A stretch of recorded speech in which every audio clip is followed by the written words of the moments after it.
Welcome to the UTG podcast, and this is our final episode where we would again welcome back Stephen Grant.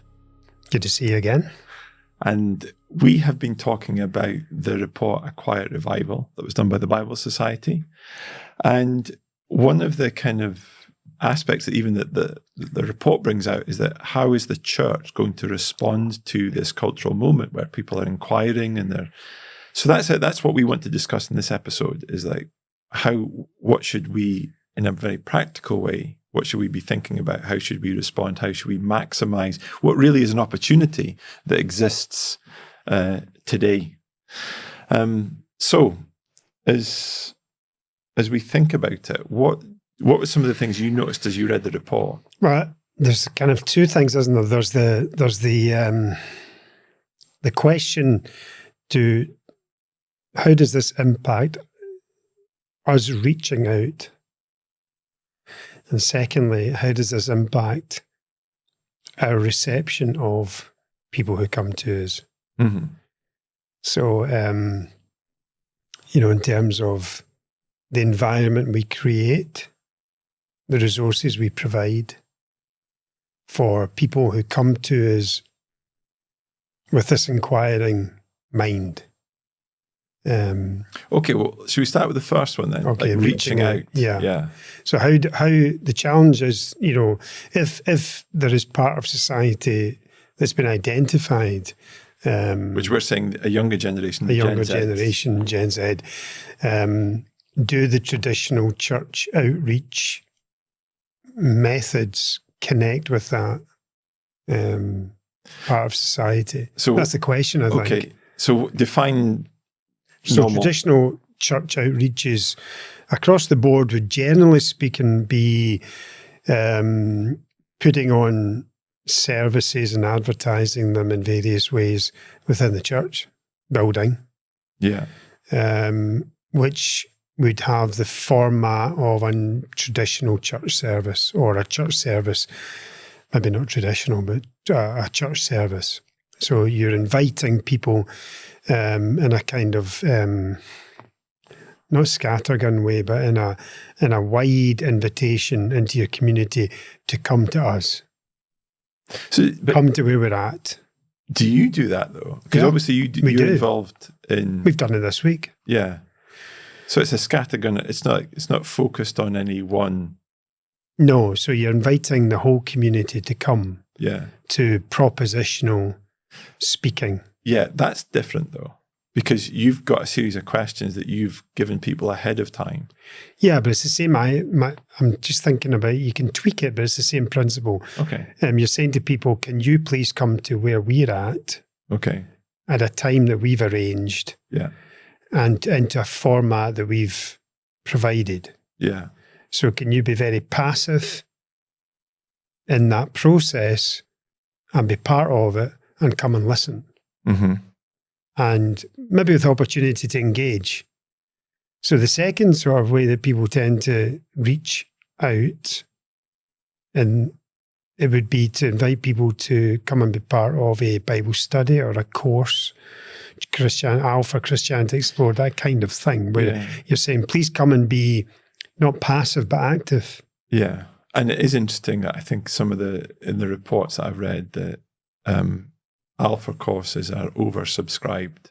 Yeah, because there's this, okay, we're asking you to come and to, as I say, be active, to undertake your journey or your inquiry with us.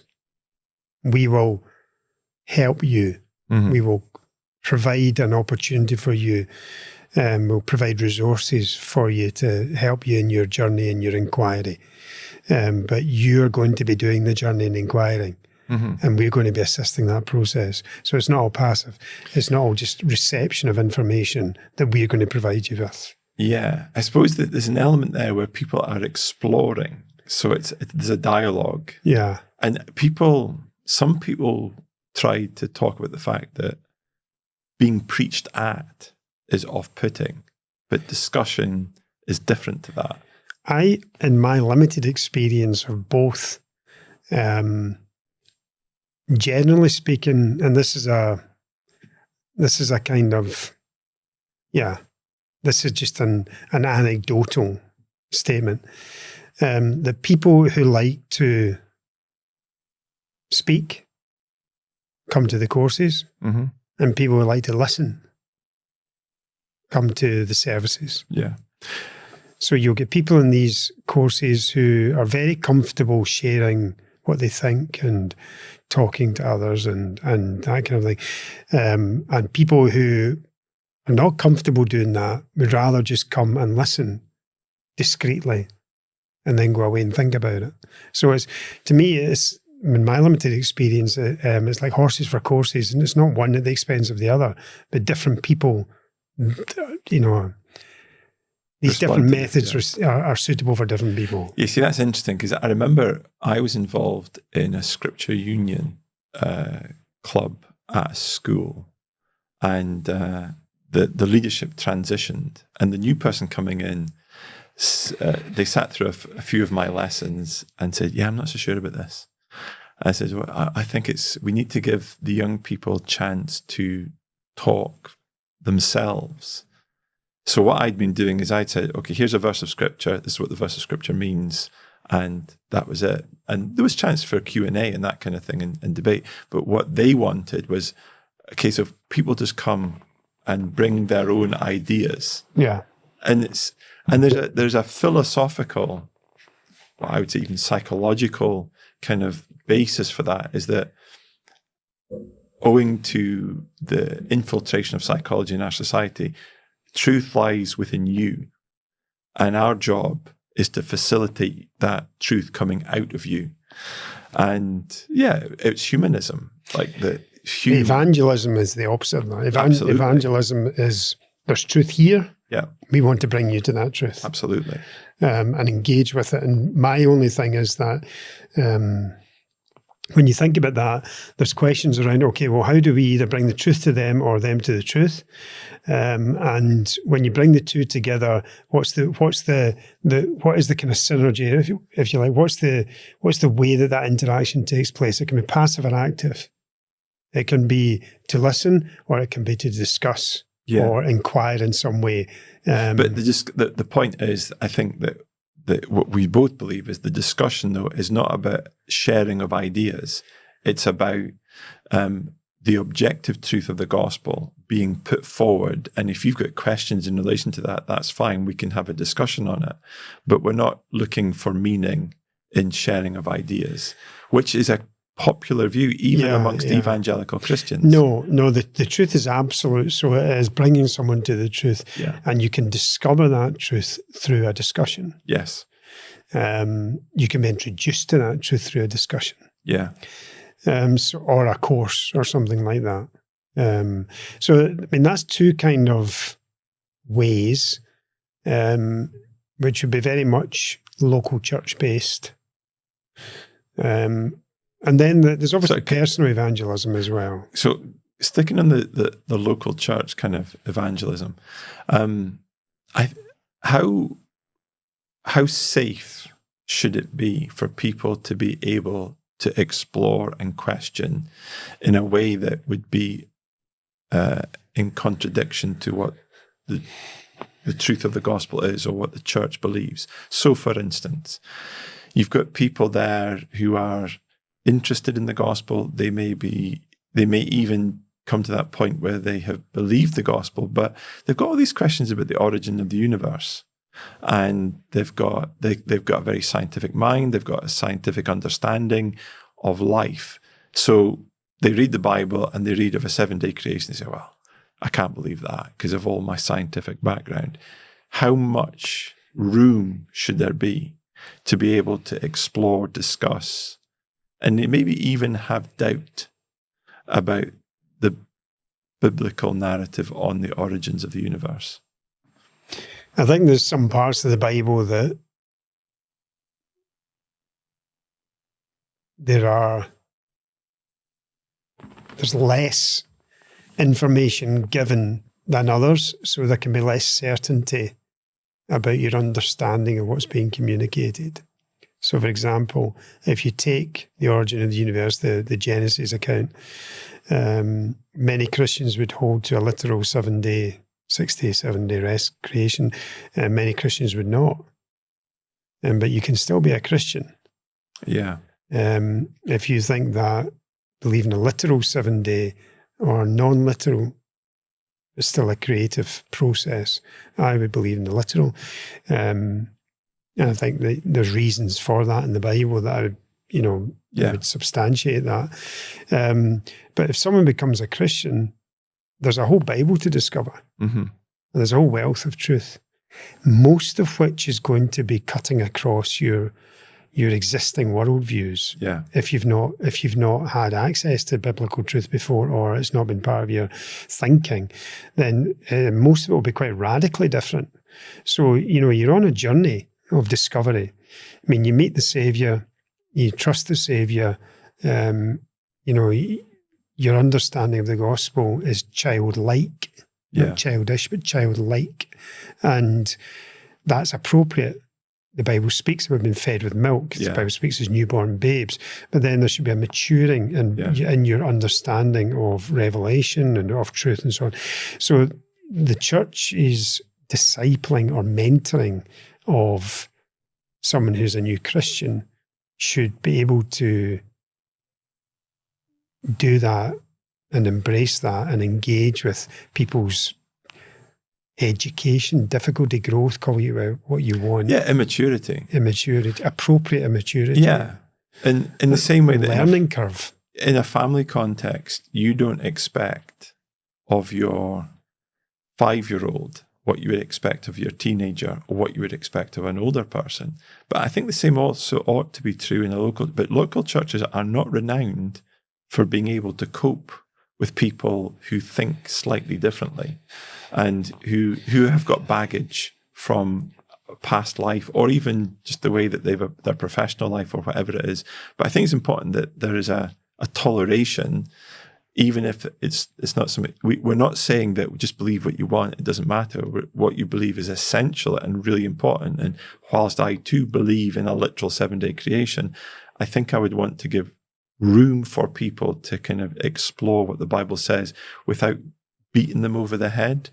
And I think the trajectory of someone's pathway is also important. I mean, if you've got someone who is in a learning process, but if you've got someone who has decided to turn round and has learned and decided to reject what was previously learned, I might have a different attitude to that individual in my interactions with that individual, and maybe less toleration, if you want to use that expression, or give less space to that.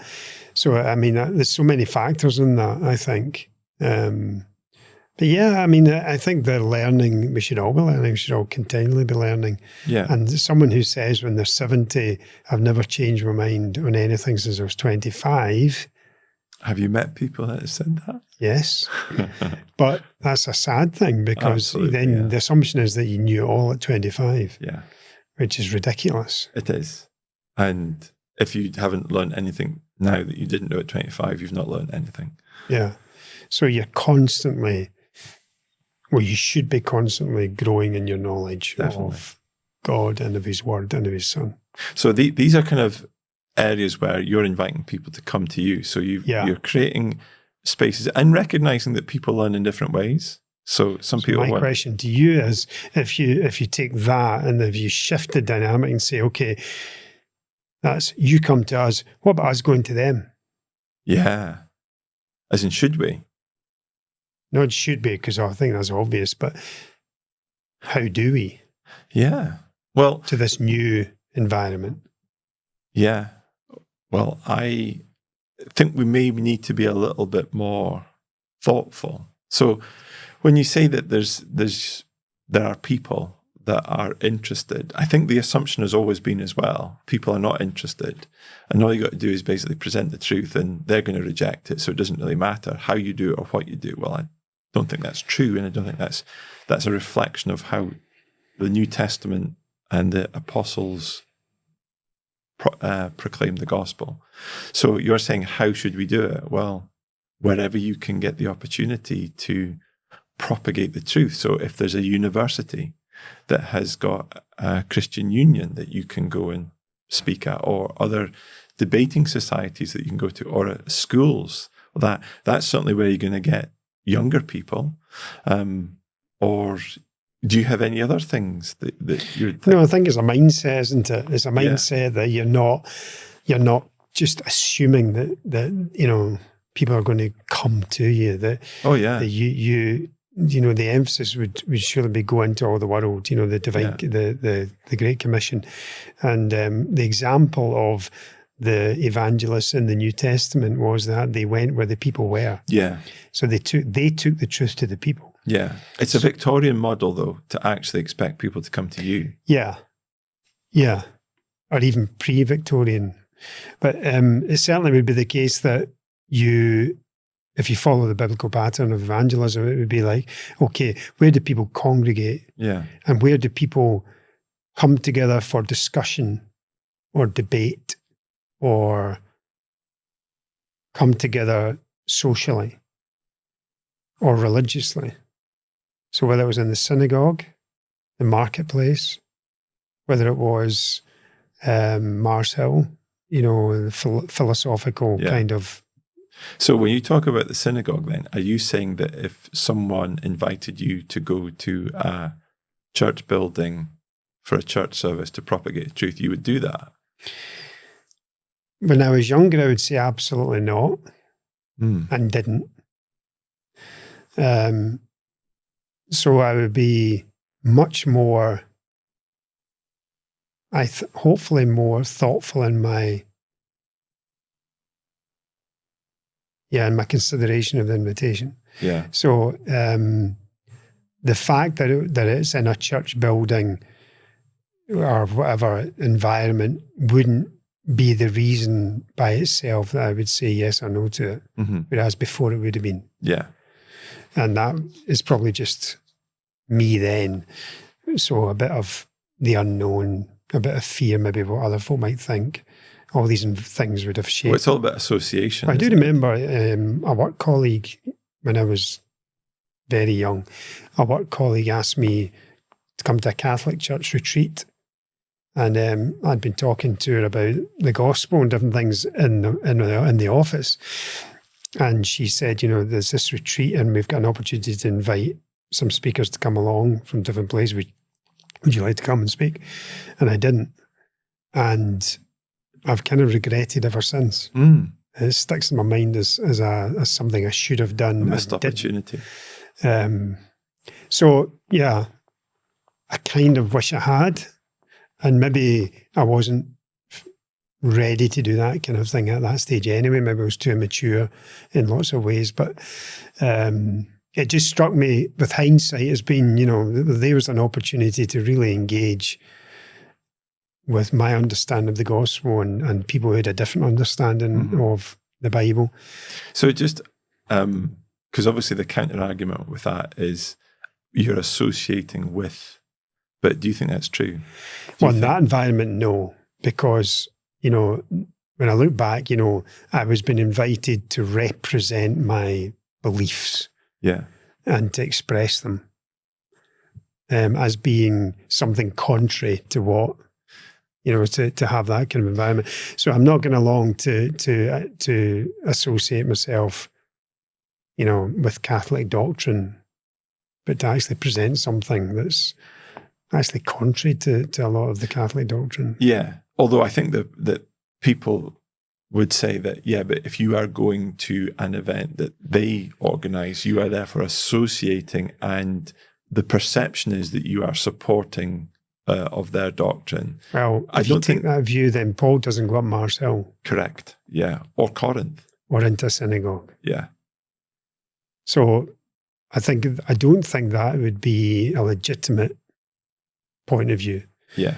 There may be other reasons why you would choose not to. Yeah. And that's fair enough, particularly in a local environment. Yeah. But particularly just purely on the association, you can't argue from... No, I don't think so. I think that because then you can go anywhere. Yeah. That's no... Well, that's what some folk do. So, But yeah, okay. So, so that's a valid. So whether we're looking at the synagogue as a religious establishment, the marketplace commercial, Mars Hill as a, suppose, Universities, yeah, philosophical, yeah, context. So there are these different areas that the apostles went to propagate the truth of the gospel, and therefore we should be thinking about, okay, where can we meet with the people? Where do they congregate? Where is there opportunity to put forward? Well, as was the marketplace, was it the public square? Well, I think the main place nowadays is online. Yeah. That's where people are. Mm-hmm. So, people don't physically congregate in the same way they used to debate or to even socialize in the same way as they used to. A lot of it's done online, whether we like it or not, and whether we think it's healthy or not, it's just true. Particularly with that Gen Z generation. Yeah. They don't even meet like husbands and wives or whatever in the way that they used to. So, it's a different world. I'm an old man compared to these people. So, but I do think that is a meeting place is online. So this kind of, I suppose, speaks into the idea that's why UTG really exists. Yeah. Is to have a gospel witness and presence in that kind of an environment, which is good. But I've always kind of struggled with the idea that we are not replacing the church.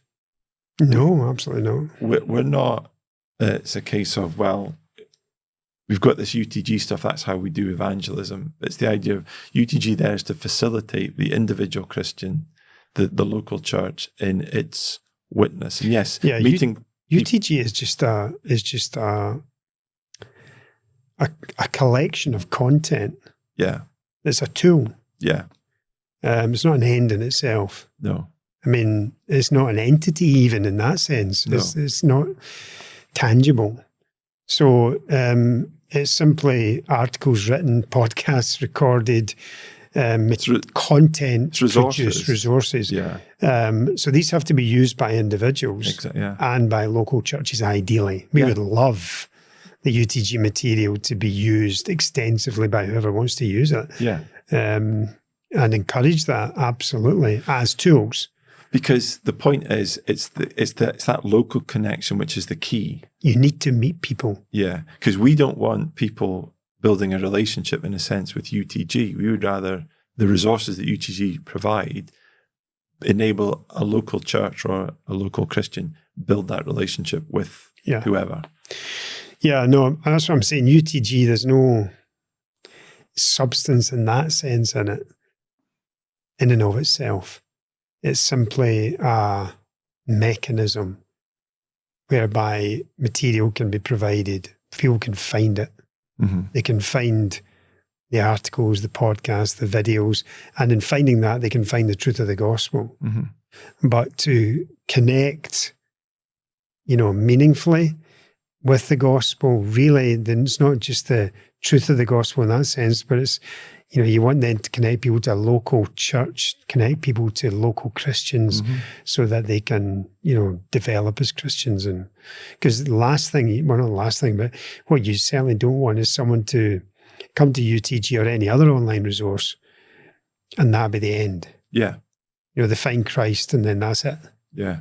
The relationship collectively is with the online provider. Yeah, that's just not unbiblical. Yeah.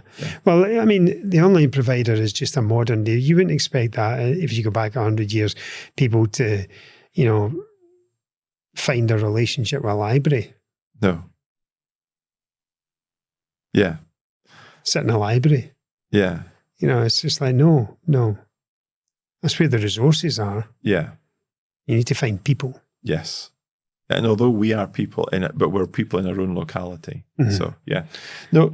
So as we think then through the implications that come out of the report, what other things do you think bear kind of thinking about as we think about our evangelism? Well, I mean, as I was reading it, the kind of impact for me was, okay, the propositional stuff is good because, I like propositional preaching. I like to do it and I like to hear it.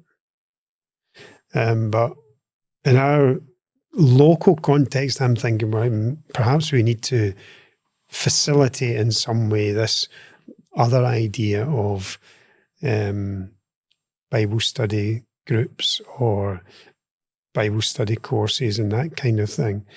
Yeah. See, this I think was a really interesting aspect that came out in the report, because amongst the Gen Z, the one thing that they are looking for is that they want to go deeper, but they struggle.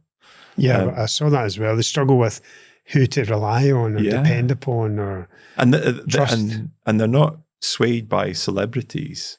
No. The idea of a celebrity telling them to believe this about the Bible, no. But they do want authenticity. Yeah. And I think... So you need to build relationships then. That's whole part of it as well. And I think that even the report talks about the importance of hospitality. Yeah. And I suppose, again, you've got that classic story of Rosaria Butterfield, and where her whole coming to Christ was because a local pastor in America invited her to his home to have a meal with a group of other people, possibly, I think that was. And it was just that her initial contact with the gospel was through the kindness and hospitality of a Christian. And like that, we should not downplay, especially that's what the report's saying, that's what the Gen Z are looking for. Yeah, and there's this idea, isn't it, that you're not going to listen to someone or give that person credibility in your thinking unless you believe that person is invested in you, cares about you. And hospitality is a great way. It's a great way to show it. Yeah. So if you've not got any time for people, and that's a challenge to all of us, if you've not got any time for people, then you can't really expect to be able to engage with them and help them in this journey. No, the expectation... It's quite exciting, really, to be honest, I think. Yeah, well, I think it takes us back to a New Testament model of evangelism, but the idea that you just basically put your meeting on one day in the week, usually a Sunday night, and expect people just to come, and then you communicate the gospel to them in that very narrow window. Now, I'm not saying it's that you don't do it. I'm just saying if that's the only thing that you're doing, then you are not living up to what the New Testament expectation is. And also, you're going to miss the opportunity, because I think that the younger generation are looking to engage in a different way. Yeah, I agree. So, I think that evangelism now, for us, and it's been like this for some time, involves much more food, time, more social contact. So it's, there's more to it now. There's still the preaching, because it's always the preaching. Has to be, yeah. And, we love that. I do. But there has to be an engagement. This report is telling me that, and it's not a one-size-fits-all, but there needs to be flexibility in our approach to accommodate, and not just accommodate, but to respond to the shift. So the assumption that, young men are not interested in the gospel is out the window. Yeah. The assumption is they probably are or may not be. It's unlikely that they will be. Yeah. So we can forget the idea of everything has to be targeted toward femininity in our outreach, which is another interesting thing. Yeah. So that, don't be afraid to have a masculine context of your outreach. What do you mean by that? Well, quite often churches were very feminine in their whole approach to life. So the decor, everything. Okay. Yeah. Because most of the people that came are women. Mm-hmm. So if that's not true anymore, then it may well be that the whole context in which you approach, even the activities you do, which again, locally is interesting because, we do it's our young guys that really instigate it and run it. It's not that they really do, they do instigate it and run it, which is, a five-a-side football on a Thursday night, and they invite their friends along and this kind of stuff, which was fairly new to us. It's not new to a lot of people, but it was to us. And they get a good number come. and it's suitable for that. Yeah. And it's targeted. Yeah. In that sense. It's something they want to do.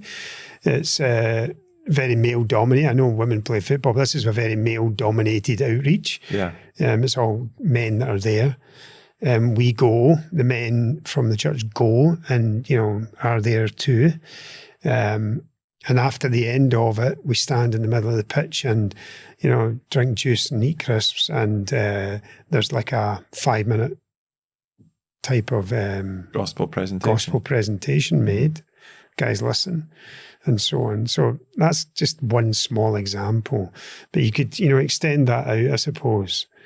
But it's just a thought. It's just a thought that, if all you're thinking is there's only women going to come in here. Yeah. It may well change the way old people. Yeah, it may well change. Yeah. See, the other thing which I thought was interesting about the report was the issue of mentorship, which builds on this whole idea of authenticity and the desire to engage in kind of meaningful relationships.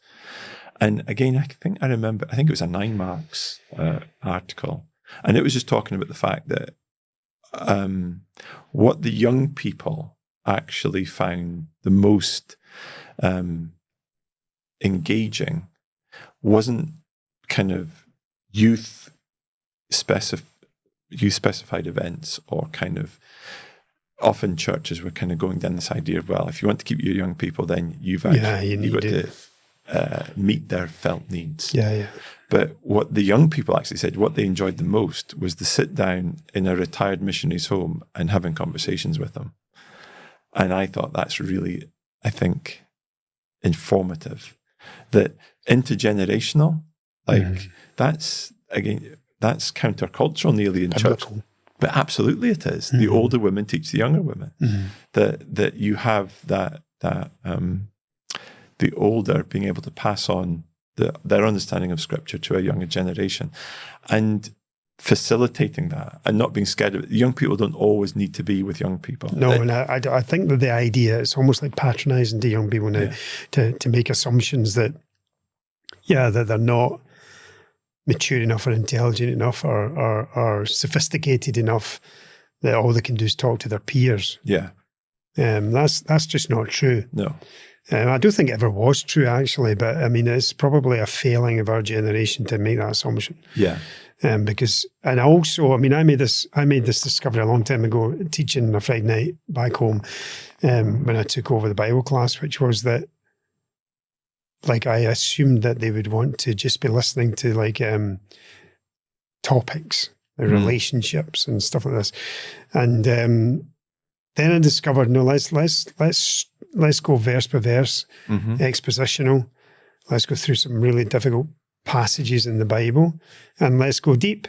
I discovered, there's an appetite for this. Yeah. So that was like a rebuke to me. Yes, don't patronize that generation. Yeah, and I think, again, in that search for meaning and authenticity, that's the Bible meets that need. And also, our expectations often are very low. Yeah.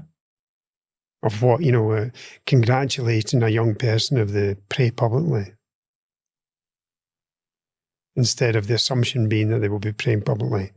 And, the expectation should be up here. Yeah. No way down here. Yeah. No, absolutely.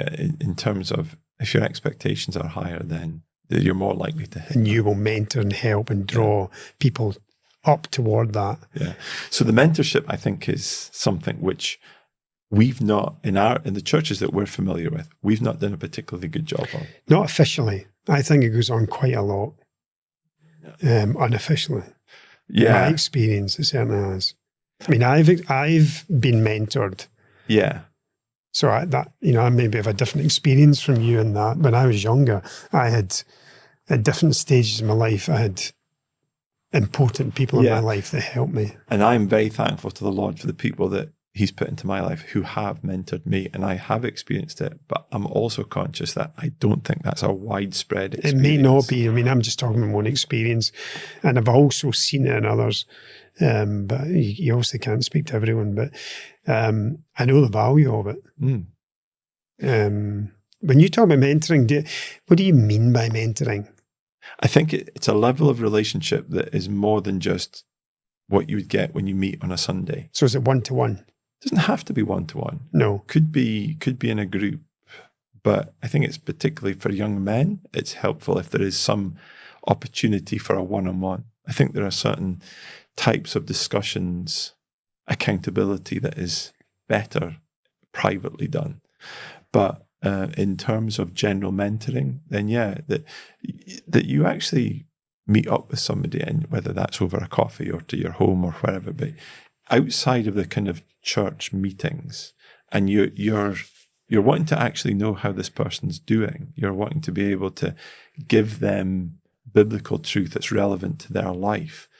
And I think whether the expectation in the past has been, well, they wouldn't want that. They wouldn't want me to be interfering, or they've got family to do that kind of for them. But having relationships that exist outside of the family dynamic, that's because of your church connection, but that goes beyond just saying hi on a Sunday. Yeah, and these really, in my experience, these relationships are built upon the foundation of trust, integrity, wisdom, so that you are receiving from them what you don't possess, but you're also, there's a level of trust and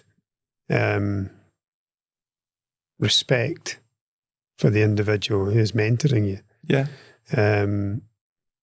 So that you can take from them some things that are going to sometimes be hard. Yeah. Yeah.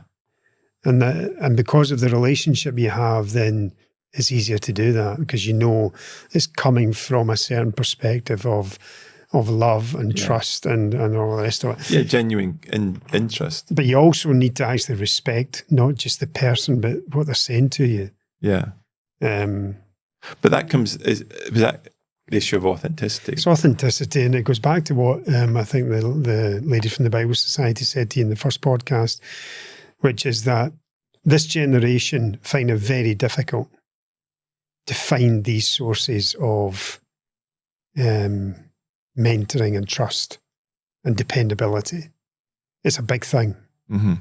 And it's a big issue. So, if you're talking about how do we take this forward as a church? Well, I suppose evangelism's the easy one out of them all. Yeah, because everybody likes a doing task. Correct. And it's pretty obvious. Yeah. The sorts of things. But taking this forward, when someone does connect with the gospel and someone is either a Christian or, is on a journey and is showing real interest in these things, to me, the hard thing is the developing of that mentoring relationship. Yeah. And it's based on a focus on the Bible. And that's the thing that I suppose surprised me, is that that's what was wanted. Yeah, that surprised me as well. That the young people, they actually... Excuse me. The young people want people who can help them understand the Bible. And that's a challenge for churches, I think all churches, is that what level of Bible literacy exists, what level of Bible knowledge and the ability to teach the Bible. Yeah, because you're not going to con people nowadays. No. Sort of blag your way. Like, it's authenticity. Someone knows. If you know and if you can take them deeper, as opposed to... I suppose that there's a distinction as well today, because in the past, people could have very limited experiences now, but you can go online and you can hear Bible teaching and you can say, well, hang on, if I'm speaking to you and you don't know the Bible like that person is, well, why am I speaking to you? Yeah. So there has to be a level of Bible capability, and young people will find that out. So there's a challenge there for the older people in the church, and for those who are a little bit younger, to make sure that they're investing in studying of the scriptures so that they can have something to pass on, something to teach. Because if you haven't got something to teach from the scriptures, well, you're not going to be of any help to a younger generation that's seeking that. So, it's focused on the Bible. It's not focused on just meeting up, being a pal, although that kind of sense of community is important. No, it needs to be substantive. Absolutely. And the Bible is the substance, so you need to be able to deliver to young people and draw them down into biblical teaching as deep as you can take them, and that they want to go. And I think most people will be surprised by just how deep that can be, and how quickly that can be, and how keen people are to learn. I mean, I remember when I was just a new student, I was keen to learn, but there was nobody around me who offered that, and I didn't ask for it either. So I sort of, meandered around the Bible for a long time on my own, without any resources or without any, and that's no one's fault. It's just the way it was. But you can see that that's a poor situation, really. Mm-hmm. When you've got someone who's 18 years old and is keen to learn, knows very little, and is like there weren't the resources around either in those days, online, etc. Flailing around. Well, nowadays it's like the opposite problem. There's too much information around. Yeah, so people want to know what's dependable, what's reliable, where should I look, what should I. So evangelism, mentoring, and also. Maybe the last point to make, also being able to provide or direct people to really good resources is a challenge. Yeah. I think, which are suitable to the individual. There's a lot out there. So when you say suitable, I suppose is a recognition that people have specific areas of interest. Yeah, and people also are at different stages of development and also are different people. So, people think differently, people approach study differently, learning difficulty. We know that from secular education, that everyone's learning journeys are different. Mm-hmm. They're not just everybody the same. So teachers don't just, teach in a kind of two-dimensional way nowadays, that they tend to teach and take into account the different abilities and I don't know the proper educational language to express it, but basically the way that people's brains function and the audio way that people learning, visual learning. Yeah, all this kind of stuff. So I think that we need to understand that that's the same in the spiritual sphere. I mean, it's the Bible, but not everyone is going to be able to learn in the same way or at the same pace. Yeah, see, this is something that again, I think that because the report says that younger people are looking for good, reliable resources and digital resources, it does make me ask the question is how much should we, even within the context of our local church, be utilizing the different facilities that we have? So in a simple way, how much should we use PowerPoint when we teach? Yeah, I never do. Yeah, I remember you saying that. Although I use it in other presentations. Yeah. But that's not, to be honest with you, that isn't taking into account my audience, that's taking me into account. Yeah. So I feel I teach better without it due to my style of teaching. But have you actually taught? I know you do gospel presentations with a PowerPoint, but have you actually taught with I have before, and I didn't enjoy it. Okay. I didn't enjoy it. Did you give it a chance? No. So I found it restricted me, and I found it clumsy for me. Yeah. So because I remember somebody asked me, could that message would have been a lot easier if you'd had PowerPoint? Can you use PowerPoint next time? So I tried it, and I didn't so much enjoy it, but actually people afterwards said, oh, that was a lot easier. Yeah, I've never had anyone say that to me. That's because my teaching is worse. But I've never felt the need for it or no one has suggested that I should. So they're both things. Yeah. That's just a pet, and again, it's like all these things, that's no comment on anyone else. That's just a purely personal approach. I mean, I like to listen to both. I like to listen to some, headings and whatever, and I also like to listen to people who don't use it. Yeah. It's just a different methodology. But that's a different way of doing the same thing. So in terms of teaching, I mean, that's oral teaching with some visual aids. That's all that is. Yeah. So it's basically in the same lane. But there's other ways to teach that are way out of that. So if you think about even in the classroom, people who teach by being very interactive, using illustrations a lot, or even physical illustrations. So you're going to do a drama? Certainly not. But, the Lord Jesus demonstrated that. There were times with the Pharisees, he debated legal issues. Yeah. Other times he would speak in parables. Other times he would use object lessons. Other times he would use people as object lessons. Yeah. So there was a variety in the way he communicated. Yeah. Depending on his audience. Yeah. And I think that we also should be aware that our audience may well have more differences in learning now than before. Yeah. Or certainly they would be used to learning in different ways now than before. Yeah, because they come through an education system that's recognised that recognises that and teaches that. Yeah, it wasn't just all rote from the front. Yeah, because historically people were deemed to be unintelligent or unteachable just because they couldn't learn in a certain way. Yeah. But if they were, they're not. It's just that they learn in different ways. Yeah. Yeah, and obviously we're not in any way suggesting that preaching is to be replaced. Oh, certainly not. No.